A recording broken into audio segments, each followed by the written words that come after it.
Hola, ¿cómo están? Acá estamos arrancando el vivo de las 18 horas. Estamos celebrando de alguna manera el Día de Les Maestres, un poco con algunas dificultades técnicas del último minuto, como para no perder la adicción a la adrenalina. Bueno, muy contentes de durante todo el día poder estar conversando con pares, artistas de todo el país. La verdad que un esfuerzo de coordinación de muchos de nosotros, muy contentos de poder tomarnos el tiempo de reflexionar a partir del diálogo, de esta práctica que muchos artistas llevan a cabo, que tiene que ver con la enseñanza de artes o con compartir ciertos conocimientos. Bueno, a mí me toca, tengo la suerte de charlar ahora con Lore Bossi. En principio arrancamos con Lore, después con Soledad Sánchez Goldar. Eh, bueno, y ya conectamos, para los que están conectando que no conocen mucho qué es ABA, que es Artistas Visuales Autoconvocadas Argentina. Venimos trabajando desde marzo con un montón de inquietudes compartidas, organizándonos todo el tiempo de manera tal de ir generando pequeños avances en esto de reconocer y hacer valer nuestros derechos como trabajadores. Bueno, y hecha esta pequeña introducción y ya por suerte conectado, vamos a recibir a Lore Bossi. A ver, Lore, ¿estás por ahí? A ver, a ver. Yo te había visto acá al principio. Ahí te voy a ir invitando. Ahí está. A ver. A ver, acá está. Acá estás. A ver. Está Lorena Fabrizia conectándonos. Hola. A ver. Ahí apareció Lore. A ver, Ahí te escucho, ¿eh? Perdí la cámara, pero te escucho. Estás.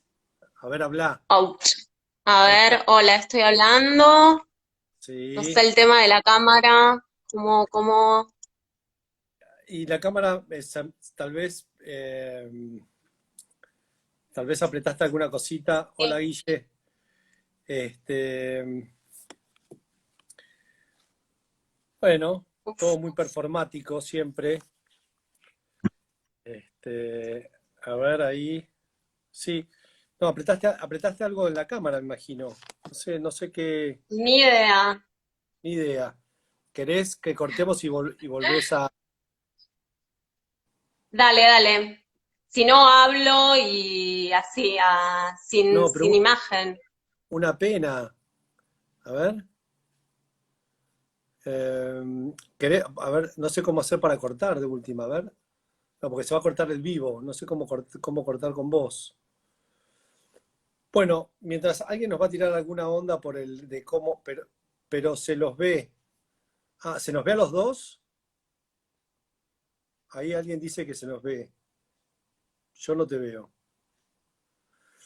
Bueno, mientras esperamos que alguien nos diga si se ve o no se ve, se veía, dice Vir. Eh,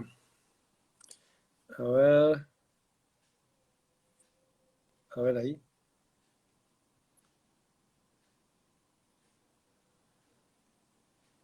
Ahí estamos, ya casi, ya lo vamos a... Nonino. Ahí estamos. Hola. Hola. Ah, ¿qué tema? ¿Qué tema la ciberesclavitud? Sí, recién se veía. Yo no toqué Sí. nada de la cámara, así que no sé qué Digamos es lo así, que...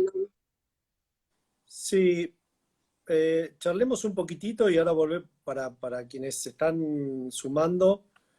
Eh, Dale.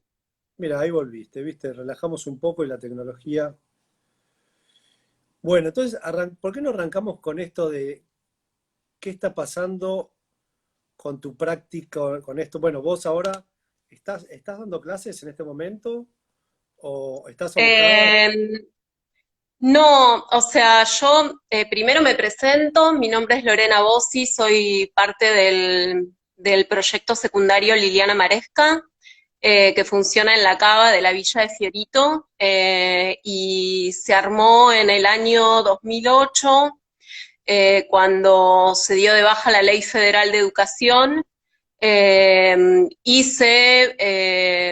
se puso a nivel nacional la ley de secundario obligatorio, ahí con un grupo de artistas, entre los cuales está Mariela, está Fernanda Laguna, está Leandro Tartaglia, Seba Friedman, Ariel Kuznir, actualmente Dani Selco, pero estuvo Florencia Cabeza también y muchos otros. Armamos este secundario público en lo que era una primaria. Y bueno, fue muy interesante así a nivel coyuntura poder hacerlo. Presentamos el proyecto a la provincia de Buenos Aires, Educación, y ahí salió una secundaria orientada en artes visuales, donde pudimos armar parte de los programas, pudimos hacer todo ese ejercicio de pensar las materias, y también de construir un taller, que es un poco el pulmón de lo que es el proyecto secundario Liliana Maresca, que tiene como varios ejes, ¿no? Por un lado, la utilización de herramientas legales que tienen que ver con lo que fue la ley de secundario obligatorio y poder, desde un grupo de artistas, todos venimos de las artes visuales, yo vengo del GAC y de Mujeres Públicas, que son dos grupos de activismo político, y tengo 20 y pico de años, 23 años de antigüedad en la docencia, y el utilizar las herramientas legales a veces para los artistas o lo burocrático es algo complejo, difícil, de poco acceso, porque no sabemos, porque nos da fiaca, porque no fuimos formados para hacerlo. Entonces, de repente ver esa beta, esa posibilidad en determinados contextos es muy interesante. Y por otro lado está otro eje, es el espacio y sus usos, volver de una escuela con toda la escuelística que tiene, la estética escolar, transformarla, utilizarla, dar la vuelta, hacer preguntas sobre eso, replantearla, y armar un taller, tener espacio para un taller que sea tan importante como la escuela misma, es un desafío. Y bueno, de eso un poco se trata el proyecto Maresca, que ya tiene más de 10 años exactamente, un poco Y más. te hago una pregunta, Mm, la verdad que en tu caso lo que hicieron, lo que lograron en relación a la docencia es increíble porque generar un bachillerato ujú. de artes, nos tiene un trabajo de gestión importantísimo, o sea, ahí va mucho la vocación, la cuestión activista, y contame un poco más cómo influye en tu práctica artística, o si tu práctica, claramente hay algo de tu práctica artística que genera este tipo de propuestas. Contanos un poquito de eso. Eh, bueno, cuando se habla a veces de arte y transformación social, ¿no? Como un desafío, como una temática a elaborar, a trabajar. Yo siento que nosotros tenemos mucho la pata ahí desde siempre, tanto con cómo, por lo menos con cómo mis grupos pensaron el activismo ya a fines de los 90, y pensaron el arte siempre desde un lugar pedagógico. Por ejemplo, con el GAC, el Grupo de Arte Callejero, siempre tratamos de llegar a las personas, al transeúnte ocasional, a las personas que pasaban por la calle, no al público docto del arte. Entonces, desde ahí hay un lenguaje ya que se va reformulando con los años, y la práctica docente también se vuelve un poco activista, ¿no? Como entrar en una escuela, pero dar clases para que todo el tiempo replantearte tu trabajo, ¿no? Algo que decís, bueno, soy artista y estoy laburando en una escuela y listo, que va a ser un tiempo muerto de mi vida, que vengo acá a solo ganarme el mango, o voy a transformar esto, voy a hacer de esto un espacio de crecimiento, ¿no? De crecimiento no solo con los pibes, no solo para los pibes, sino también para los propios docentes, para dignificar el laburo docente, de alguna manera, porque si no, todo fácilmente cae en la mediocridad, en el desgano, y una como joven de los 90 vio mucho ese desgano y ese deshilache que se vivió a fines de los 90, 2001, donde estaba la maestra reconvertida, que venía con la Ley Federal de Educación, por haber hecho un curso de 4 meses, se hacía profesora de matemática, y viste, y había toda una pauperización de la educación, o un desgaste, ¿no? De los docentes también, con los sueldos, con todo, y, y de alguna manera tomar el guante de eso y decir, hay que cambiar estas cosas, estuvo muy en eco y muy en consonancia con lo que fue el cambio de la Ley Federal de Educación por la Ley de Secundario Obligatorio, donde los programas fueron cambiados, donde todo fue reformulado, donde hoy tenés programas de cuarto, quinto y sexto año en artes visuales que son mejores que en la facultad. Yo doy clases en la UNA también, donde hubo otra cabeza pensando la escuela pública.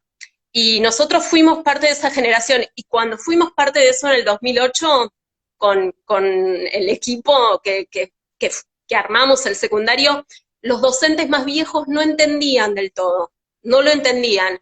Y poquito a poquito, hasta el día, lo veo de 3 años a esta parte, 4 años a esta parte, empezaron a venir los jóvenes de 30 y pico, los docentes de 30 y pico formados en la UBA, formados en las universidades públicas, y le cambió la cabeza, y todos entienden qué estás haciendo, y todos entienden la transformación, y es una fiesta, es un lujo que nos damos, formar parte de esta transformación. Yo siempre digo que es como vivir yo entro al taller de la escuela de Fiorito, y es el lujo de poder llevar ahí materiales, es el lujo de que los pibes puedan terminar su secundario orientado en artes, que porque son pibes pobres y están en una villa, no tengan que estar yendo a otros barrios a hacer su secundario, y que también no se los discrimine, ¿no? Porque vos decís, ¿por qué un pibe pobre tiene una escuela de arte y no tiene una escuela solamente técnica, ¿no? Como la educación técnica orientada a los barrios más humildes, y las carreras más elitistas llevadas a espacios de la burguesía, como los símbolos, la creación de símbolos siempre para la burguesía, ¿no? O sea, los pobres no pueden producir símbolos. Es un poco eso es transformación también social. Wow, es una súper particular dar clases en ese Mm. contexto y con toda la militancia que implica y qué enganchado que está con tu práctica artística. O sea, yo lo veo como muy lo mismo, o sea, muy en la misma categoría. Eh, para buscar contarnos un poco cómo es para vos esto de, una de las preguntas que nos hicimos en el equipo cuando empezamos a pensar estos diálogos, eh, tiene que ver con esto de cómo haces para evaluar a un estudiante, qué evaluás, cuáles son los criterios de evaluación, hay evaluación, es necesaria, cómo es un acompañamiento, cómo abordan eso. Nosotros, mira, no, nunca en el Maresca hablamos mucho de evaluación, ni siquiera tanto en la escuela, ¿no? Como no es uno de nuestros ejes. Generalmente, les pibes, o sea, apenas si vienen a la escuela, en muchos de los casos, y cuesta mucho traccionar hacia ahí, entonces tratamos sobre todo, trabajar la institucionalidad, el ejercicio institucional a través de capas de acumulación, ¿sí? O sea, con los años. Y ahí es como una autoevaluación docente, en realidad, lo que hacemos.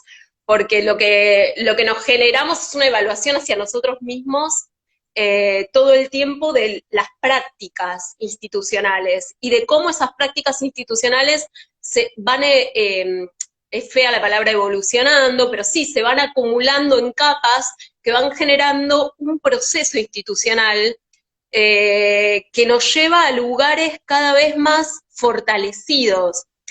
Lo que yo diría de una buena evaluación, cómo evalúo la transformación en Fiorito, es que un pibe, que hoy entra en primer año del secundario ya tiene la mecánica de cómo se trabaja en el taller, porque lo vivió desde la primaria cuando lo llevábamos a conocerlo, porque lo vive por sus hermanos, que tiene la dinámica del cómo, agruparse para hacer arte, que maneja un léxico de arte, que entiende de bienales, porque siempre hacemos nuestras bienales cada 2 años, una bienal relacionada con un artista, en donde vienen todas las escuelas de la región 2, las que se anotan, que es Lomas, Avellaneda y Lanús, vienen a nuestra escuela, que es súper periférica y súper chiquitita, a llevar sus trabajos, y hemos hecho la Bienal Víctor Gripo, la Bienal Liliana Maresca, la Bienal de los Artistas del Pueblo, y bueno, como que los pibes ya hablan de la Bienal, y ahí yo pongo el éxito de la evaluación. Digo, bueno, la evaluación la hago capa a capa, y es nosotros con los pibes, no evalúo a los pibes, evalúo la capacidad de generar institucionalidad. Eso es lo que evalúo. Buenísimo. Ahí alguien comentaba qué buena inversión, ¿no? Invertir, esto de no tanto evaluar al alumno, a la alumna, sino todo un proceso. Y ahora, digamos que esta militancia les permitió a ustedes tener un territorio casi de exclusividad. ¿Cómo Mm. lo ves en las otras instituciones en las que has participado o que venís participando? ¿Qué diferencias ves? Em, Bueno, lo que nos permitió, a nosotros, el aterrizaje en la escuela y haber sido parte de esta coyuntura de un cambio histórico con la ley federal y la ley de secundario obligatorio, y de haber utilizado las herramientas burocráticas legales del Estado y toda esta historia que te conté, eh, nos permitió de alguna manera, hacer un foco, muy intenso de trabajo y de trabajo con otros docentes y de cambio en un, contexto totalmente, que nadie quería. O sea, la escuela esta, vos le decías a cualquier docente cuando yo la tomé, y me decía, estás loca, vas a tomar esa escuela, te cagan a tiro. O sea, que nadie quería, no solo por su peligrosidad, sino eh, también porque iban profes que por ahí, no sé, o que iban los pibes de un barrio que no había mucho nivel, y nos permitió hacer de cero, empezar de cero. Yo por ahí doy clases en la UNA, que ya está súper hecha, que es la Universidad de Arte, o di clases en algunos secundarios privados, y como que las cosas no empiezan de cero, tienen una super historia. Y como que de acá como esto, esa fortaleza de haber empezado las cosas, te da otra perspectiva, ¿no? Y te ubicás desde otro lugar. Buenísimo. Y, digo, muy diferente. Pero, por ejemplo, o sea, esto de estar en un territorio donde ustedes mismos generan un proceso de institucionalización, desde una perspectiva crítica, totalmente propositiva, y con una nueva, no con una nueva, sino con una dinámica, digamos, particular, ideal, casi ideal. Eh, cuando hablábamos ayer, un poco, vos me contabas de tu hacer docente, con más de 20 años, que pasaste por todos los niveles.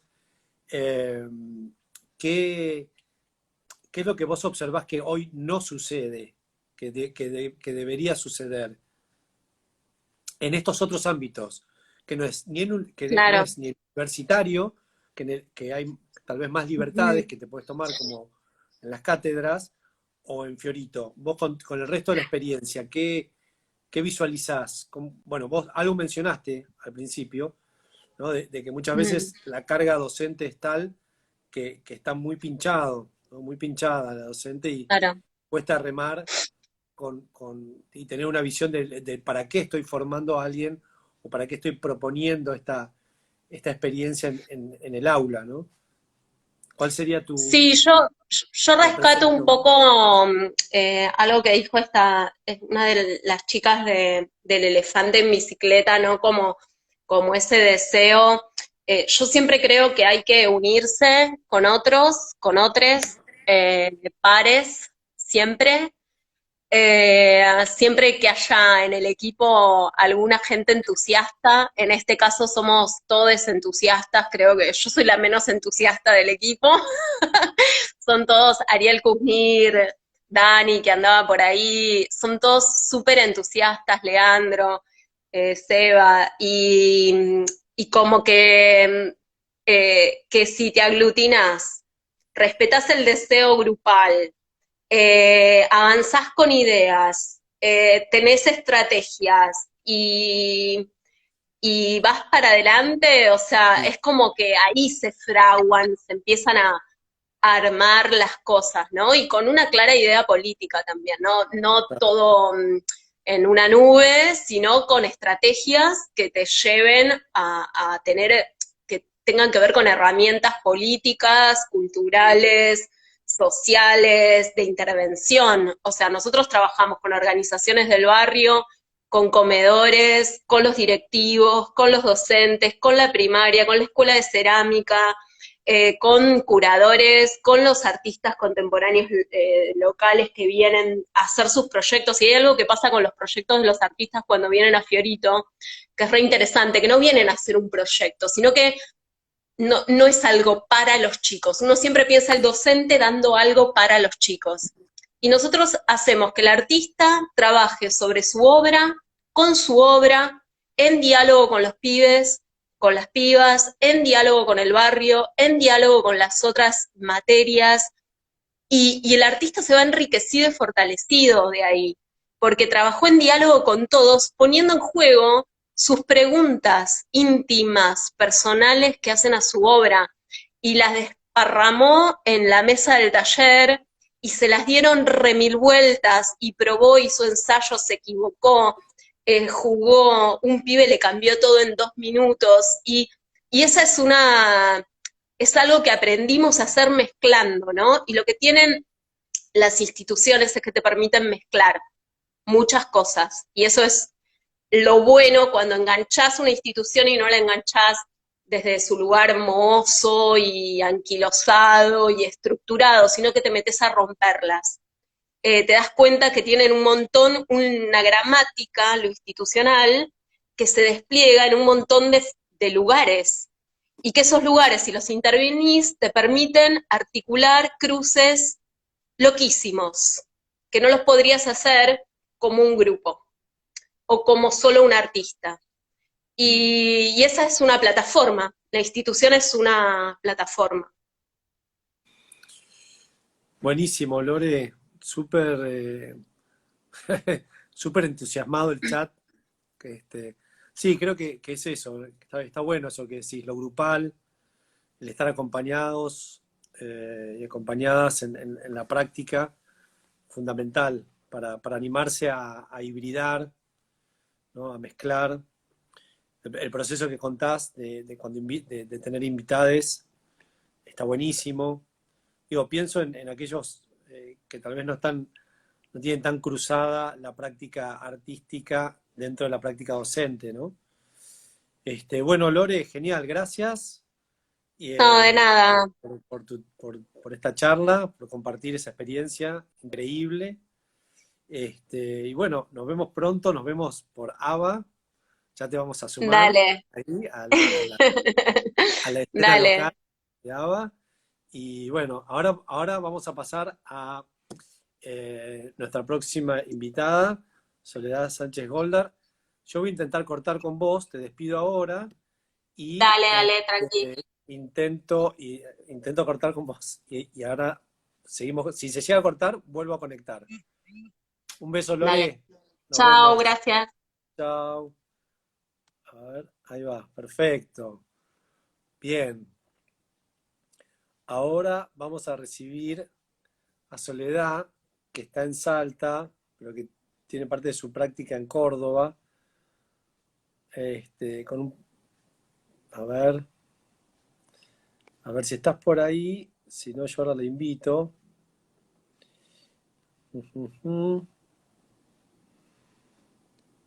Está de principio. Tengo una carita. Acá, a ver. Soledad, ahí te invito. Hi from Soledad Sánchez. Hi live. A ver. Ahí la estamos llamando. A Sole. Ahí se está conectando. Hola. Hola, Hola, ¿cómo estás? ¿Qué bien tal vos. todo? Bueno, gracias. Gracias por hacer un hueco ahí en la diaria para charlar un poco.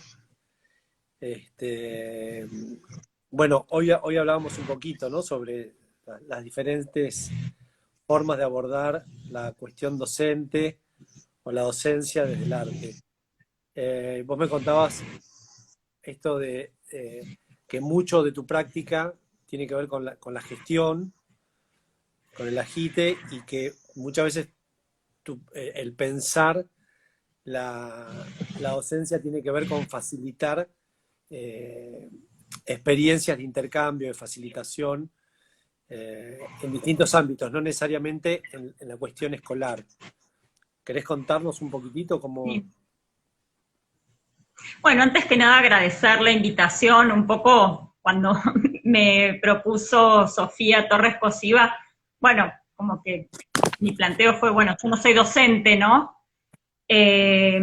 O docente así con ese peso y esa experiencia que por lo que vi todo el trayecto esta tarde en las conversaciones, bueno, el proyecto de Lorena que comentó recién me emocionó, ¿no? Y me súper estimula. Así que bueno, gracias por ponerme, bueno, por invitarme para estar en diálogo también con todas estas personas tan increíbles que han hablado hoy a la tarde.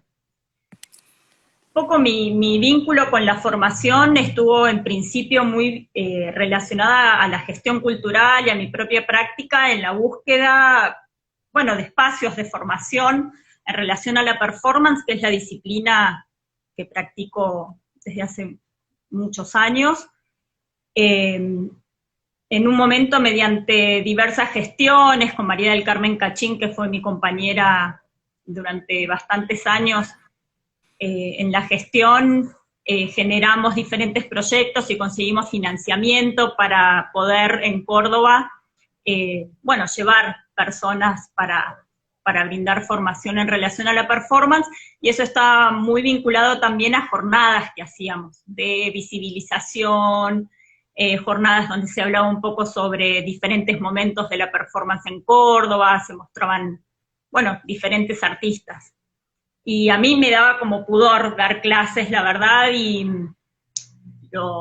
nada, fui como estructurando, más que estructurando, pensando ciertas formas en cuanto a la formación, y yo creo que por lo menos unos 12 años después de haber hecho performance, me animé a dar un taller, un poco también como parte de estos proyectos que fui haciendo de gestión, y también nada, de ir vinculándome con artistas que estaban en esa misma búsqueda. Pero yo también un poco también siempre trato de formarme con colegas y con pares, ¿no? No busco mucho más allá de mi frontera, sino que mi formación, más allá de la académica que recibí, ha sido con colegas, ¿no? Como que fui buscando gente que me fue nutriendo en talleres y diferentes espacios. Ese fue un poquito el Sí, trayecto. cuando pensábamos entre todos esto de hacer esta maratón, un poco para visibilizar las distintas formas en que se da la cuestión del aprendizaje, ¿no? Más que de la enseñanza. Recién lo que decía Lore, ¿no? De una autoevaluación, ¿no? de esta transformación institucional o de crecimiento institucional, viste, que está lejos de la clase de artes que uno se podía imaginar hace 20 o 30 años atrás, por un lado. Y por otro lado, estas instancias que en el autocenso, ¿sí? que cerró hace una semana, 2 semanas, tuvimos más de 5.000. Era un censo bastante, no sé si lo llegaste a completar. Sí, lo llené. Viste, bastante exhaustivo, de donde estamos empezando a extraer bastante información para ver dónde estamos, quiénes somos. Más del 56% de los artistas tienen algún tipo de práctica docente, ya sea institucional o no institucional, ¿no? Que es esto de, bueno, dictar talleres para otros grupos de artistas, no necesariamente en la cuestión de clínica, sino realmente procesos de aprendizaje atípicos, ¿sí? Donde hay también una gran variedad en esa misma forma llamada talleres, workshop o lo que fuere. Vos comentabas en algún momento que habías tenido distintos referentes a lo largo de este proceso. ¿Te acordás de alguno? ¿Hay alguien que te haya marcado en esto Bueno, muchos. Como que para mí el despunte y alguien que, bueno, fue muy importante para mí fue Bartolomé Ferrando, que es un performer español, y la verdad que fue una instancia, bueno, muy reveladora para mí. Y después colegas, ¿no? Lucas Di Pasquale, que estuvo ahí en la charla, Gabriela Lack, que no necesariamente son personas con las que yo puedo haber tomado algún taller, con Lucas Zip y con Gabriela Lack no, por ejemplo.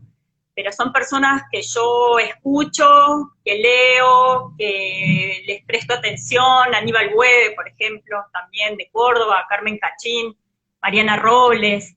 Cuando Mariana Robles da un taller, yo lo hago, por ejemplo. Teresa, su mirada desde la filosofía, los vínculos de la literatura que hace con el arte. Entonces, bueno, me voy como formando así, como buscando, y vinculándome también, porque son colegas la mayoría de las personas con las que tomo talleres, colegas cercanos.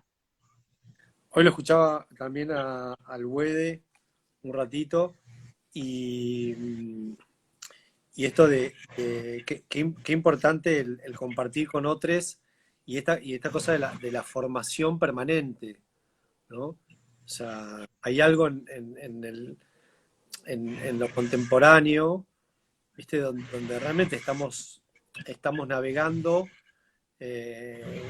estamos navegando en la frontera, entonces todo el tiempo se van hibridando lenguajes, procesos, y poder generar espacios de encuentro para que se siga fomentando la formación es súper importante, súper interesante. Aprovechemos este espacio para charlar. ¿Cómo es la escena en Salta? Bueno, yo hace poco que vivo en Salta, hace 3 años que vivo acá, pero es una escena con la que estuve relacionada previamente, ¿no? Para mí es muy interesante, me estimula la región en sí, me parece como muy interesante el NOA. Bueno, hoy estuvo Roxana Ramos haciendo unas de las entrevistas, que bueno, con ella también comparto el espacio docente en la universidad y en el terciario, que ella es coordinadora, ¿no? Y bueno, nada, tiene una escena fuerte, interesante, que también, bueno, hay como muchos actores de diferentes generaciones que están muy emparentados, eso a mí me parece como muy, muy rico y muy energizante, que gente de diferentes trayectorias y edades está realmente vinculada, ¿no? Y creo que también la Asociación Casa es como en algún modo aglutinante de eso, promotor de eso. Con- con- con- Contá un poquito qué es la organización Casa. Casa es una asociación de artistas de Salta, yo soy socia. Eh, bueno, en este momento está participando de autoconvocades, tiene una comisión, una comisión en este momento Sí, que de alguna forma recuperó de alguna forma la asociación. Justo cuando yo llego a Salta estaban como en ese trabajo, y bueno, ahí están y estamos todos en diálogo, ¿no? Con respecto a la escena de Salta y ciertas reivindicaciones, ¿no? De nosotros como trabajadores, de pensar un poco esta escena y el vínculo con las instituciones, ¿no? Que es como muy fuerte y pregnante en el contexto ese Sí, tema.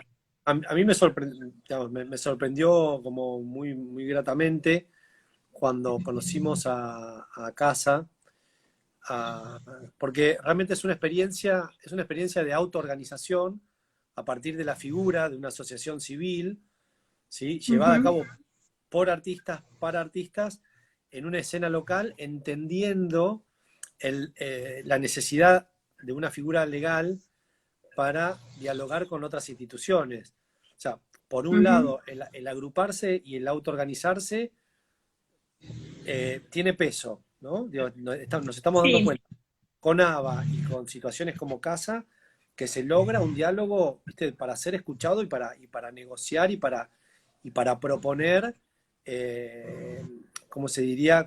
Mejoras en lo que es la política pública en relación a artes. Y me parece, o sea, y esto sucede en Salta, no sucede o sea, en Buenos Aires hay un montón de asociaciones, pero la escena está muy, o sea, es tanta la gente que hay que cuesta unirnos, pero después en las provincias es súper necesario organizarse y Casa creo que es un ejemplo de organización, de lucha, de reivindicación de los derechos laborales de los artistas. Sí, a mí un poco lo que me pasó al venir, y bueno, Casa y un montón de artistas de acá, de Salta, hicieron como que este paso de vivir en Córdoba, Salta, no haya sido tan traumático en el sentido de tener que acomodarse, ¿no? De estar acomodándose, sino que fue algo tan natural, como una inserción tan natural con los colegas, que a mí me hizo sentir bienvenida, ¿no? Eso para mí ha sido como muy, muy valioso y lo agradezco mucho a los artistas. Yo ya había venido antes a dar talleres, a un museo, con una curaduría, ya tenía ahí como un contacto, pero bueno, fue como muy agradable. La figura del museo ahí es bastante importante, ¿cierto? Bueno, hay dos museos como bien fuertes, el Bellas Artes y el MAC, el Museo de Arte Contemporáneo. Claro. La verdad que el de Bellas Artes tiene una colección muy interesante, muy linda, muy buena. Pero bueno, hacen falta pulir ciertas cuestiones, ¿no? Desde las instituciones en relación a nosotros como trabajadores, a un reconocimiento de nuestro trabajo y también desde mi perspectiva un reconocimiento de que conformamos la escena, ¿no? Claro. Que la escena está conformada en un diálogo entre lo institucional, lo estatal, lo privado y la figura, bueno, nosotros los artistas que somos productores, ¿no? Para mí hace falta todavía como un entendimiento de eso. Claro, claro, y eso está bueno desde tener un apoyo como es Casa para facilitar esos diálogos. Está muy bueno. Totalmente. justo preparando estas charlas nos preguntábamos sobre el perfil de los programas educativos en los museos, ¿sí? Que también es una fuente de trabajo para nosotros, ¿no? Todo lo que son los programas educativos dentro del museo. ¿Eso existe ahí? ¿Es fuerte? ¿No existe? ¿Cómo lo ves? El MAC tiene una persona encargada del proyecto educativo del museo. La verdad que no sé bien su funcionamiento. No he tenido la posibilidad de ir en relación a ese proyecto en particular de lo educativo. No podría emitir así como una opinión, la verdad. Creo que alguien de Salta que está más acá, hace más tiempo, tal vez podría hablar más. Claro. Y volviendo a casa, que para nosotros, la verdad que es interesante porque hay mucha experiencia ahí de diálogo institucional. ¿Cuáles son los objetivos que se están proponiendo ahora? ¿En qué está la cosa? Sé que habían tenido, que estaba medio difícil, no llegué a entender bien qué, pero creo que están ahí, digamos, buscando el diálogo para encontrar mejoras. ¿En qué están ahora? En Salta. Bueno, yo no estoy en la comisión directiva, ¿no? Yo soy socia y todavía no hemos podido tener nuestra asamblea con los socios, o sea, no se pudo hacer este año por la pandemia y, bueno, la gente de la comisión ha estado como muy ocupada en diversos frentes, ¿no? Sé que están participando de autoconvocades en el tema de revisar lo del Instituto de la Creación o posible creación del Instituto Nacional de las Artes, que es algo que los artistas también como que habíamos comunicado y planteado esa importancia. Yo creo que Casa busca constantemente el diálogo con las instituciones y a veces es bien recibido y a veces, no siempre son tan recibidos ni tan escuchados. Creo que no por una falencia de Casa, sino tal vez como, ciertas cuestiones como históricas, calculo, del contexto, ¿no? De escena. Y ahora como estamos... que yo de Casa no puedo contar mucho porque más bien soy socia, afiliada y nueva en el contexto. Sí, pero apoyo el trabajo que hacen. Sí, viste que se acaba de lanzar el tarifario, ¿sí? Entre varias instituciones agrupadas, lanzamos el tarifario. ¿Cómo ves la implementación ahí en la escena salteña? ¿Llegaste a ver algo? ¿Qué opinás de la idea de un tarifario? Digamos, Vi el tarifario. Me pone un poco en conflicto ciertas como categorías que plantearon, pero bueno, yo también participo de TAF en Córdoba, con Sofía Torres Cosiva, o sea, yo sigo muy vinculada a la escena de Córdoba porque trabajo ahí y tengo un proyecto de investigación y de producción allá en Córdoba, y bueno, nada, no estuve yo en representación del proyecto, sí hay cuestiones como de categorías que por ahí no me identifico con eso de mediana carrera, y creo que esa diferenciación en contextos como estos y con esos montos es difícil de operativizar, pero sí creo que el tarifario nos da el pie como para seguir intensificando este pedido, ¿no? De que los museos tienen que pelear por su presupuesto, porque no tienen presupuesto asignado, tienen que pelear por ese presupuesto para poder hacerse cargo de su trabajo, que es trabajar con nosotros y poder pagarnos como corresponde, ¿no? Creo que esa es, desde mi perspectiva, la función inicial que pienso de la cual me sirve el tarifario, pero tendría que verlo más y analizarlo más, y de hecho, bueno, seguramente lo vamos a hacer con TAF, con las compañeras y con Casa. Y con Casa. Sí, es un documento que está en proceso. Digamos, es como un puntapié inicial para empezar a dar la charla, para empezar a estar en el presupuesto de los organismos. Pero sí, creo que lo interesante es eso, es ver qué se puede pulir y de qué manera adaptarse a las escenas locales. Como vos decías, a lo mejor en la escena local se torna restrictivo ciertas cifras que en Buenos Aires no.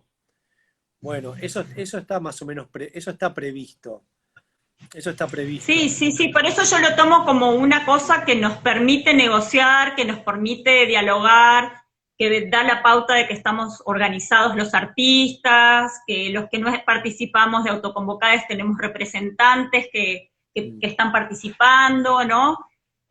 Para mí eso es lo más importante hacia afuera, hacia la sociedad, hacia las instituciones, hacia el Estado, hacia los privados, que sepan que nosotros estamos organizados y que de alguna forma, en algún momento, este es el momento, nos hemos plantado para defender nuestros derechos laborales, ¿no? Y bueno, sé que están trabajando sobre el tema del monotributo, que para mí es como un tema fundamental, que es muy importante de revisar y de poder lograr un monotributo especial para nuestra práctica y para nuestras formas, que son muy abiertas para lo que es la burocracia y lo fiscal. Nuestras formas de producir son muy abarcativas, demasiado amplias, ¿no? No las pueden contener. Somos así, desbordantes. Sí, y lo interesante es que somos un montón de cabezas pensando la cosa. Está ahí, y sobre eso hay avances. Está la Universidad Nacional Sarmiento, creo que es, con la que viene haciendo un soporte, digamos, técnico en el diálogo con el ministerio. Yo creo que bueno, que este es el momento, ¿no? Para avanzar sobre esas cuestiones. Sole, bueno, buenísimo entender un poquito más qué está pasando en Salta, ¿no? Que es una escena súper nutrida, ¿no? Creo que junto con Córdoba, con Tucumán, son de las escenas más, con Mendoza, que tal vez tiene una escena de artes visuales bastante más grande que otras. Y lo bueno es que estas experiencias, esas experiencias motivan otras escenas locales, ¿sí? Que a lo mejor están medio dormidas y maltratadas, ¿no? Donde los artistas bancan todo, ¿viste? Si tienen que hacer una muestra, poco más tienen que pagar para poder mostrar, ¿no? No son reconocidos para nada. Y está muy desarticulado. Y creo que estos ejemplos, ¿sí? Como es Casa ahí, o como es el TAF, o en Tucumán, otros proyectos autoorganizados son súper importantes para que cada escena local empiece a empoderarse de alguna manera. Sí.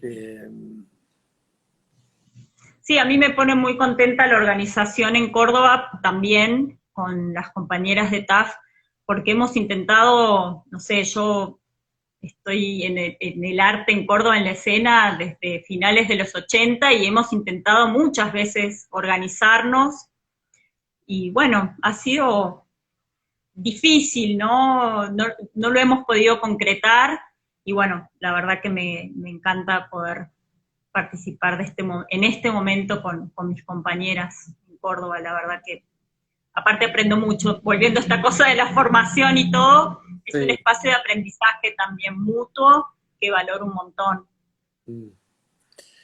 Sí, mucho para aprender en esto de la autogestión colaborativa, con una búsqueda de impacto real, finalmente en políticas públicas, y también en la necesidad de vernos, de encontrarnos y de buscar alternativas, ¿no?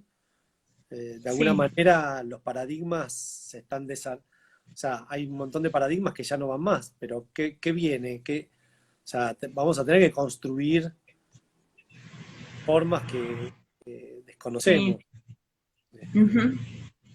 Bueno, ahí ya nos vamos despidiendo, pero hay gente que empezó a escribir, compañeros, con el tema del tarifario. Y acá confirmando un poco esto de discutir ciertos presupuestos, ¿no? Sí, sí, esta idea de que ciertos presupuestos son posibles en Cava y en otras provincias no, la realidad es que en Córdoba, por ejemplo, no tienen siempre un presupuesto asignado a los museos, inclusive van gestionando los fondos mes a mes, muestra a muestra, o sea, es una forma de trabajo que, bueno, no es la ideal para una institución, ¿no? Museística, por ejemplo, o para un centro cultural. De hecho, en Córdoba hay personas que trabajan en los museos que están cobrando con cargos inferiores a los cargos que están desempeñando y que en los momentos que tienen que como que les pagan un extra para completar el cargo, pero no están nombrados en el cargo. Hay como muchas cuestiones complejas, incluso en los cargos de las mismas personas que trabajan en los museos, que están tan precarizadas como los artistas. Lo único que cobran todos los meses, pero unos sueldos que no dan cuenta de las funciones que están cumpliendo, ¿no? Entonces hay como, bueno, creo que las luchas son mucho más amplias, más hacia la escena, hacia nosotros como artistas, pero también hacia nuestra escena con todas sus complejidades, ¿no? Porque la precarización es transversal a la cultura en general, a los diferentes espacios culturales, ¿no? Y culturales también la escuela, Claro. los espacios escolares. Está bueno la palabra que metiste, ¿no? De lo transversal de la precarización, ¿sí? Y de alguna manera sí. ABA fue un emergente, ¿no? Frente a la crisis que genera la pandemia, nos dimos cuenta que estábamos muy invisibilizados, ¿no? Entonces, claro, pero es todo el sistema, de alguna manera. ¿Sí? La mayor parte del sistema está precarizado, porque la cultura está vista como algo decorativo, de alguna manera, y no como una herramienta de identidad, o como un reflejo, como un fortalecimiento de la condición humana. Pero bueno, eso la vamos a tener que remar nosotros. Nos toca. Nos toca, y en eso estamos. Sole, sí, buenísimo, totalmente. Buenísimo, gracias. Gracias por este rato, Gracias, la seguimos charlando. Y bueno, ahora esto sigue, continúa la maratón de entrevistas. Nos vamos despidiendo para que se pueda sumar el próximo y la próxima. Dale. Ahora vamos a entrevistar a Agustín Rodríguez de Buenos Aires y a Carolina Andretti. Así que. Bueno, gracias. Nos vemos. Gracias a vos, Solé. Muchas gracias. Un gusto conocerte. Chau, chau. Gracias, lo mismo. Bueno, y ahora vamos a despedirnos. Pueden adherir se puede adherir al tarifario en la bio de Instagram. Está el link para adherir al tarifario de artes visuales. Gracias a todos. Seguimos con la Maratón Loca. Suerte. Feliz día.